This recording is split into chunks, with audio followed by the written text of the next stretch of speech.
but many of us just won't because of our own, you know, limitations that we put on ourselves and not necessarily limitations that actually exist. Right, right.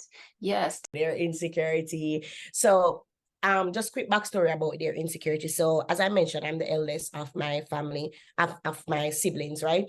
And I have a sister. I had a sister. She was 21 years old at the time. That was in 2018. So it's not that you can't, it's just that you won't, and it's two different things. She got ill in 2018, and you know, as a Christian woman, I'm praying, I'm seeking the Lord, like, hey, you know, she's gonna get healed. And on December the 4th, 2018, she, you know, while I was there, you know, holding her hand, she took her last breath and she died.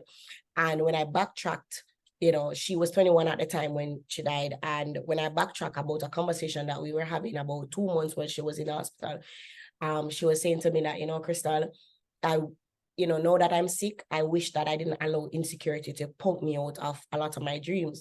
And she would say, you know, I always admire how you just go out there and go get it. And I'm like, boy, you know, I was saying to her that there's so many things that I wanted to go after, but I've allowed insecurity to hold me back. Insecurity punk us out of going after the things that God has had for us. But because we had decided that, because she enjoyed writing also, so we decided that we're going to write this book called Dear Insecurity, to tell women to say bye. So, you know, after she died, it took me like 2 years. Like, you know, I just did not have any desire at all to write it because it felt so personal. And then one day I was just thinking, I think it was probably around her birthday, and I was just thinking, you know, how can I leave a legacy for her even though she has gone?